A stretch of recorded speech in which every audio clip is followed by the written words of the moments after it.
Hello and welcome back, guys. Today we'll be diving into the sci-fi action franchise titled Men in Black 1 and Men in Black 2. Without further ado, make sure to sit back and relax, because I promise you this is going to be an epic one. The first movie kicks off with a man driving a van holding more than 10 passengers in the back. The group eventually stops the vehicle when they are blocked off by Border Patrol. The agents ask him to look in the back of his van, and as they do so and find multiple refugees, a car comes flying into the picture. Out steps a man named K as well as his partner D. The duo begins going through each person one by one until they stop at the last one who cannot understand Spanish. K allows the rest of them to leave and shuts up Border Patrol, who have no authority over him. The duo then decides to walk the last remaining man where no one can see. K then slices up the man's shirt to reveal an alien by the name of Mickey. When asked when exactly he was released from jail, Mickey mentions he is seeking political refuge, only for K and D to mention he broke 7 treaty laws. Just as the Border Patrol from earlier spot the alien, Mickey loses his temper, roaring and raging to kill the Border Patrol agent. K decides he has no other choice but to kill Mickey and literally make him nothing but glue. The agent and his friends are in shock, but K explains to them he has a neuralizer. While his team arrives, he mentions the eye will isolate the electrical impulses in the brain. His team then gets to cleaning all evidence around them, and K gets the Border Patrol agents to stare at his device while he clicks on some sunnies and activates it. Weirdly enough, all the men forget what just happened, and K informs them of a fake story about a gas leak. D, meanwhile, apologizes for his slowness in trying to stop Mickey and tells K he's going to miss the chase just as K presses the neuralizer one more time. Elsewhere, an NYPD agent named Edwards chases a man on foot and watches him do some pretty spectacular moves. Nonetheless, Edwards doesn't give up the chase and gets a ride to finally get a hold of his runner. However, the man seems to be in fear and pulls out a weird device, only to drop it and disintegrate on itself. The man simultaneously does yet another awesome move and pulls a chase, only to literally jump and climb a building. In shock, Edward shoots his way inside the building and sprints upstairs to eventually hold him at gunpoint, only for the man to say that Earth will soon end. Edwards then realizes that the person is not right in the head, but before saying any more, he decides to delete himself forever. Deeper into the night, a man whines and complains about his food when suddenly something falls from space and destroys his car. Out steps a man named Edgar, who, weirdly enough, isn't that surprised. His wife, Beatrice, also follows him out, only to be told to get back in. Edgar then hears a strange voice telling him to drop the weapon, but when he refuses, Edgar is yanked into the ground and appears to be somewhat devoured and have his body stolen by the creature. Inside the house, Edgar asks Beatrice for some sugar and water. After sculling the cup down, the alien goes to fix Edgar's face, which results in Beatrice dropping to the ground in an interrogation room at the cop shop. Edwards cops a mad lecture from his superiors on the stupidity and absurdity of his story, not believing that the person had a weapon that disintegrated, scaled a building with his bare hands, and had multiple sets of eyes. The captain and fellow officer do not believe anything Edwards is saying. A woman named Laurel then approaches to say she believes him but has her memory erased by K. After deactivating the security camera, K explains they were gills, not eyelids, that Edwards saw. He tells Edwards to come with him for a ride, and on the way, he explains his team is part of a bureau that licenses and monitors alien activity on Earth. The duo then arrive at a pawn shop where the owner, 𝐓𝐸-𝐸, greets them both. K decides to hold 𝐓𝐸-𝐸 at disintegration point, and when he doesn't confess about the guns, he loses a head. However, in a couple of seconds, it regrows, and this time he presses a button to show all the alien weaponry he has. Remembering the exact weapon that was almost used on him earlier, K calls 𝐓𝐸-𝐸 an absolute moron for giving that to an unlicensed alien and orders him to get off Earth immediately. Outside, Edwards tries to take a moment to understand what is going on until K makes him forget his memory. Edward awakens inside a restaurant, very confused about his whereabouts. K then hands him a card with an address and a time to be there before leaving Edward alone. The following day, a pest control worker arrives at Edgar's farm to deal with a cockroach infestation. However, the man is greeted by Edgar, who looks off his face and kills the man the same way he intended to kill the cockroaches. Edgar then attempts to put a weird object in the van, but it does not fit. Later into the day, Edwards arrives at the location given to him earlier and joins a meeting. Zed tells all men there they are the best of the best, whether it be the Army or Navy SEALs. However, only one will receive the job, and Edwards wants to know what the job is. A snob then answers the question after mentioning all his degrees, only for Edwards to run amok on him. No one really likes Edwards' playful manner, but K laughs from behind a hidden mirror just as the first test begins. As the rest of the nerds start doing their work, they all quickly come to the realization that they need something to write on. Edwards then decides to drag the table towards himself, making a deafening noise in the process. The second test then comes to light when all men are told to kill all threats. Edwards only fires one shot, though, and Zed asks why he only fired at the little girl. Edwards mentioned she seemed dangerous as his boys were just working out or were sick. However, little Tiffany was holding quantum physics books and was by herself in the middle of the ghetto. Zed seems quite disoriented by his response and goes directly to K to say he has a problem with authority. Zed then returns to the troops and says there will be an eye exam for the last test, clearly aiming to erase their minds. Edwards is stopped by K, however, who explains in the 1950s the government started an agency to contact aliens, and in 1961 aliens emerged and were intergalactic refugees who remain secret. Edwards asks for the exit, not believing K until they step in the kitchen to see a couple of aliens pouring the coffee. Once outside, K explains there are about 15,000 aliens at a time on Earth, and most of them are decent beings. He then mentions to get the job, Edwards must sever all human contact and no one will know he exists and has until sunrise to think about it. With that, Edwards decides to sit for hours on end just thinking about his decision. The next morning at sunrise, Edwards returns to the base to tell K that he's in. Within seconds, the duo arrive at the main base, which is also an intergalactic airport with various aliens and species around. K takes Edwards to some of their findings. As you'd expect from a guy like Edwards, he hits a floating ball, which goes around the airport and barely misses some heads until it destroys a science room before going back to K. Edwards continues his tour and is introduced to two aliens who watch over a map that gives the exact location of every alien on Earth. This includes Sylvester Stallone, which makes sense when you think about it. Zed then approaches and tells Edwards it's time to put on the last suit he'll ever wear. He is told he must only dress in specially sanctioned MIB services and will eat and live where they tell him. K simultaneously deletes all his records and removes any identity, literally making him as if he was never born.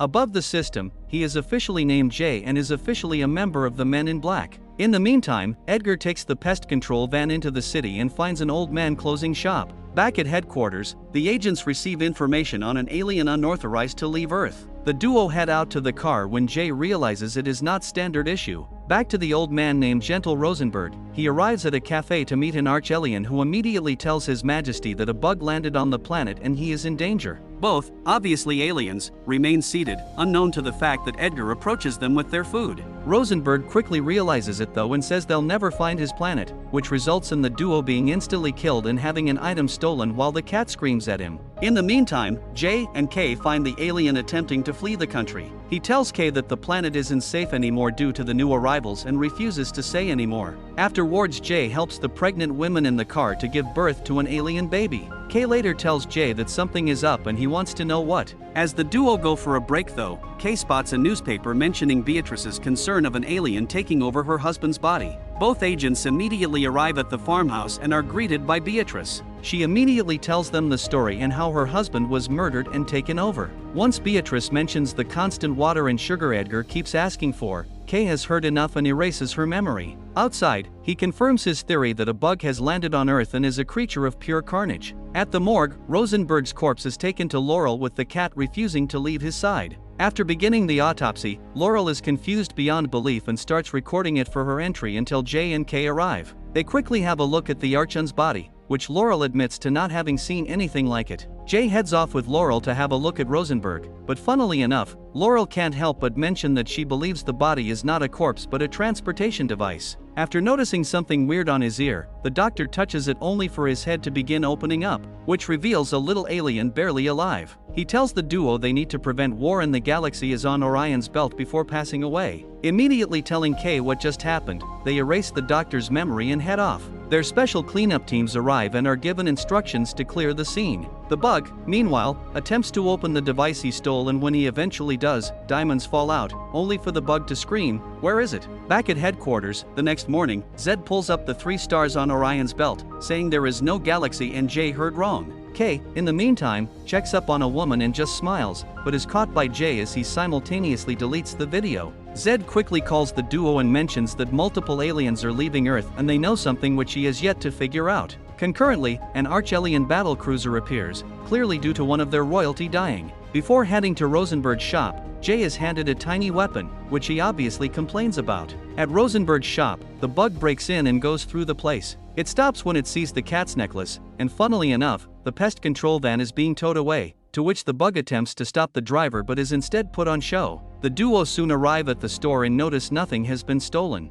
Jay hears a gunshot outside, sees the bug, and decides to take a shot but misses. He quickly runs outside and shoots a second time, but it just detaches the van from the tow truck. Once the bug escapes, K tells Jay they do not use their weapons in public, but nonetheless, they have the bug's spaceship thanks to Jay's shooting. At headquarters, though, the 𝐓𝐴 blame the MIB for their majesty's death and demand to deliver the galaxy. The bug, in the meantime, rummages through the streets to learn about the morgue and its whereabouts. Jay and K then make their way to a talking dog named Frank, whom K grabs after shaking him for information. People around start noticing, but Frank tells K that Rosenberg was the guardian of the whole galaxy, which is the best source for subatomic energy in the universe, and if the bugs get it, the 𝐓𝐴 are dead. Some more shaking forces Frank to confess that the galaxy is here and that it is really tiny, like the size of a marble. Once the dog leaves, Jay looks at a cat on the street and realizes what Orion's belt is. At the morgue, the cat strolls around and Laurel notices the galaxy on the cat. Staring into it, she sees hundreds of planets and discovers aliens for the third time in her life.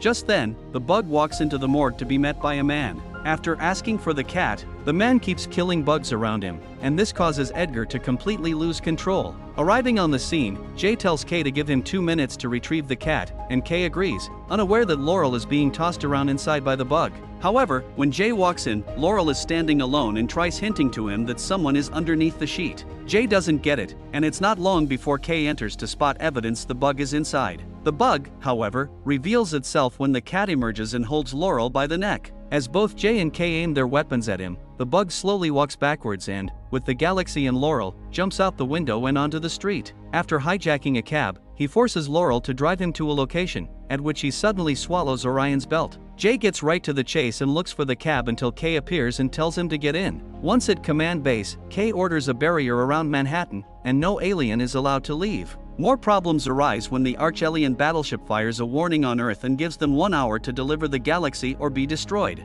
Jay, funnily enough, has a good hunch where the bug is planning to leave the planet, and he is spot on as we see the bug arriving at the spaceship. The duo head to the location and take a tunnel. After pressing a button, the car amazingly transforms itself, just like Transformers, and speeds upside down through the tunnel, dodging things in the way. They quickly get out just as the bug throws Laurel in a tree and makes his way inside the ship. Jay finally gets an upgraded weapon and there are only 8 minutes left till Earth's destruction. The bug then turns the ship on before flying away. Passing a baseball game, everyone trips out and, with no alternative, the duo shoot the ship, which eventually causes it to crash land directly in front of them. Out steps the filthy creature, who is told to surrender himself. However, the creature says the humans have already lost. Once he places his hand on his head, his true form comes out to reveal its true self. It immediately swallows the duo's guns, and the filthy creature walks off, only for K to approach it and taunt it enough for it to eat him. Jay then attempts to stall the bug long enough for K to do his job, but he gets slapped and thrown around. The bug eventually gets annoyed and tosses him away, just as Laurel safely falls from the tree. As the creature climbs for the second ship and ignores Jay, Jay begins squishing bugs with his sarcastic-looking face.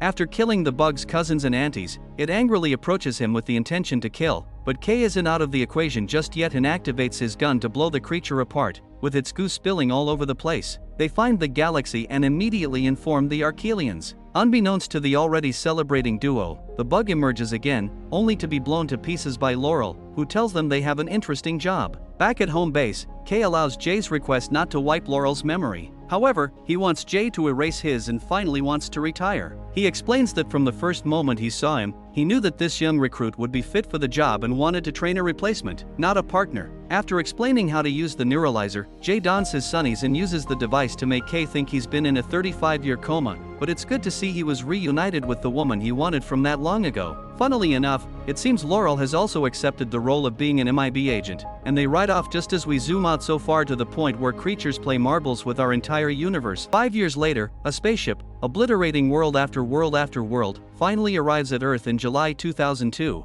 After landing and showing us its grandiosity, it flips itself over, and out comes a tiny replica of the ship, which a dog approaches. Serena, a shape-shifting Kylo, an alien, scares the animal away. It goes to a nearby book and finds a human it would like to copy. It then disgustingly begins its transformation and decides that, to be an alien arriving on Earth, you must follow in the footsteps of Terminator and pretty much arrive naked. Elsewhere, Jay is with Agent T when they interrogate a plant for being outside its travel zone. T triggers it a little too much, and so a massive worm, hundreds of meters high, tosses T away and also decides to smack J as well. J gets back up and intentionally rides the worm to stick a needle into it. As he goes to put the second one in, the worm rides past a group of people who seem quite unfazed. After being thrown into the train in front of him, J needs a plan as the worm rips half the carriage apart. Directing the people to go ahead, the worm opens its mouth and fits about 6 carriages in there before pulling out. J then approaches the worm and calls him Jeff before aiming his gun, finally making the worm surrender.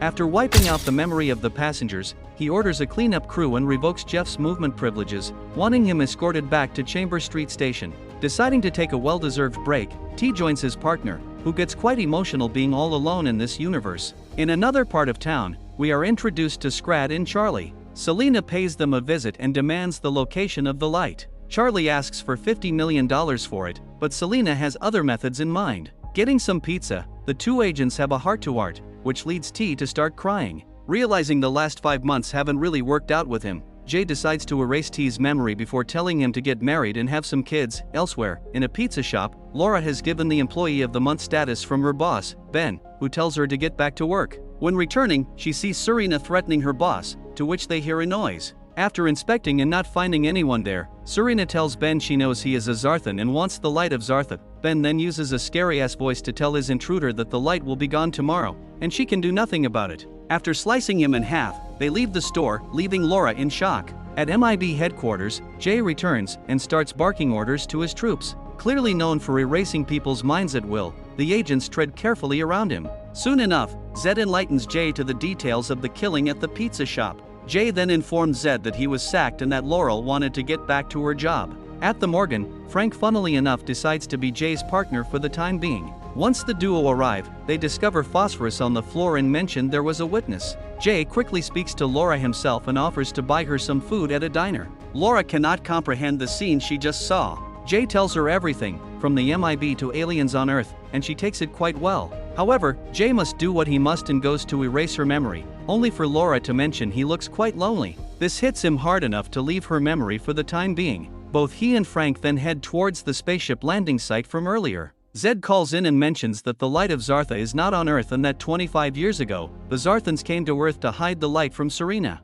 The agent that carried out that order was none other than K. The following day, Jay immediately heads to a massive post office and gets out of the car. Once there, he gets quite emotional upon seeing his former partner and tells him he was part of the Men in Black and was a former agent. Kevin, as people have been calling him, shrugs off the conversation until Jay says he was never in a coma. Funnily enough, though, Jay gets the opportunity to showcase some evidence as an alien is also undercover at the post office. After some weird communication, everyone at the office reveals themselves to be aliens, and K trips out. Jay then decides to say that his wife left him because he knows more about the stars than Earth, and that results in a slap. However, K does still agree to go for a ride with Jay, as he had once done the same thing many years ago. At headquarters, the now reunited duo come out of the elevators, only for everyone to recognize Agent K. He is a decorated hero from the past and the most feared human on the planet.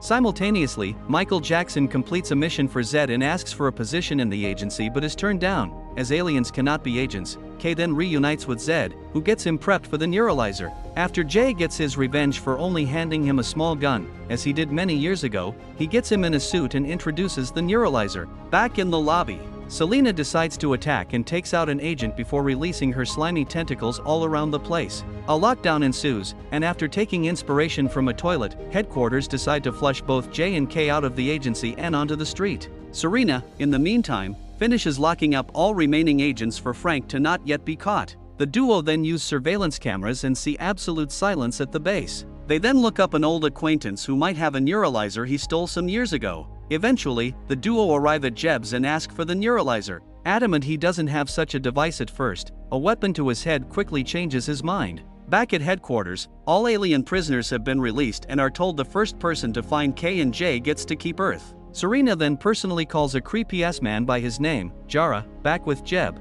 He gets everything ready and turns on the neuralizer. After his B-grade machine starts moving and working, the entire city's power turns off on them. Once it comes back, the machine shakes and spins before flinging K away. The two go and check up on him, only for Jeb to lose his head. K seems quite upset and disappointed before walking away on his own. Out of nowhere, two prisoners released from earlier fire their way into the basement. Problematically, Jay is quickly surrounded by more goons and disarmed. Once they revert to torture him for information, K is outside and sees the same bikers and people he has seen before, and all his memories start coming back to him. Realizing that his partner is in trouble, K returns downstairs and shoots the prisoners before poking their eyes, flinging them away, and kicking the last one in the face. With his memory back, the duo head upstairs where Jay is forced to give up the keys to the car. Zed, in the meantime, refuses to talk until Selena mentions that the light of Zartha will self-destruct by midnight and completely destroy Earth. Zed then calls Michael Jackson and decides to attack Selena. While he is distracted, he does not stand a chance,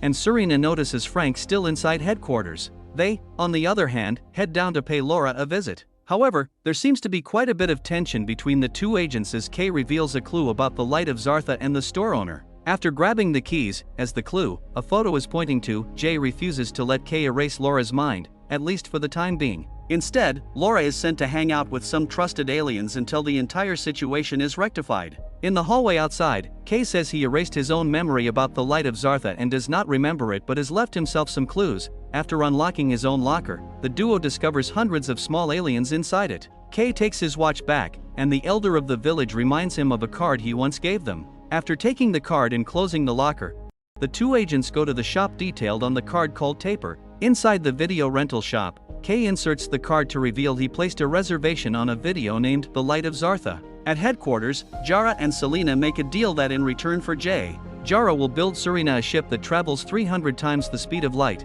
At a tapeworm manager's house a while later, the man plays a DVD to inform us of a war between the Zarthans and the Kshyans for over 50 years. However, a secret weapon that could tilt the war to one side was discovered. K then quickly gets back his memory of the situation where he was forced to refuse taking the light as Earth planned to remain neutral. However, the princess was killed, and the light was handed to K. As per procedure, the civilian memories are erased, and Jay gives Laura a call to discover that she has the light on her wrist. Jay then informs Frank to deactivate the lockdown as he found the light. Not realizing that Serena is the one on the other line, sometime later, the duo arrive to find the place trashed and Laura missing. As the duo have to save the world once again, they will need some weapons. They decide to make their way to K's old house to reveal a secret room full of guns. The duo load themselves with anything that'll pack a punch and even load the aliens to help them as well. After using the neuralizer once again, Jara informs Selena that her ship is ready, and she wants to send it to K immediately. Jay and K simultaneously arrive with the help of the four aliens, and Jay decides to pop a hole into headquarters,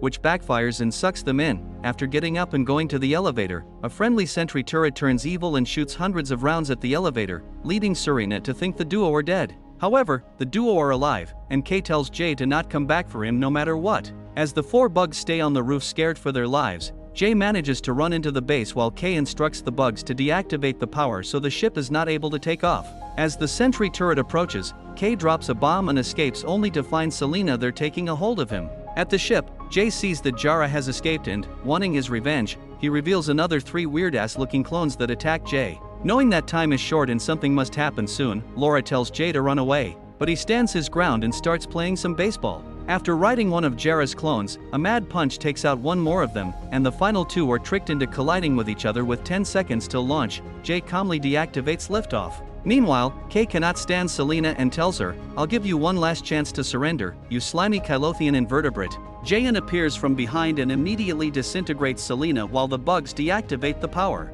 Everyone quickly gets into the car, and Serena begins shapeshifting again. K then tells the other 2 that the bracelet is not the light but a departure point. When suddenly Selena attacks again, K realizes their situation and presses a button, which transforms the car and makes it take off flying after going through a detour around the Statue of Liberty. Jay tells K to get out of his seat. The 2 switch places with each other as Selena approaches them until Jay does some mad moves heading into the subway station. Both ships fly at outstanding speeds until Jay suddenly stops his ship long enough for Selena to go right into Jeff's mouth and be eaten. The team then arrives at the departure point only for K to say that Laura is the light of Zartha. Confused, she argues and mentions that it is impossible until a beam of light comes directly from space and stops to reveal a ship that Laura is to leave in. Jay is quite disappointed, and him being alone seems to be something he must continue getting used to. After both agents get emotional, Jeff comes to the top of the tower and Selena rips him apart from the inside out. Jay saves Laura's life as Selena attempts to toss him around, urging Laura to get onto the ship.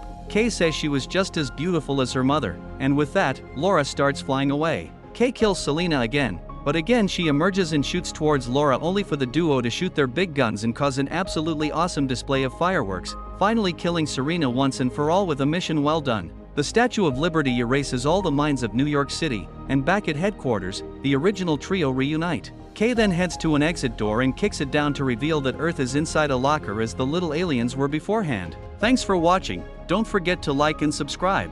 See you in the next video.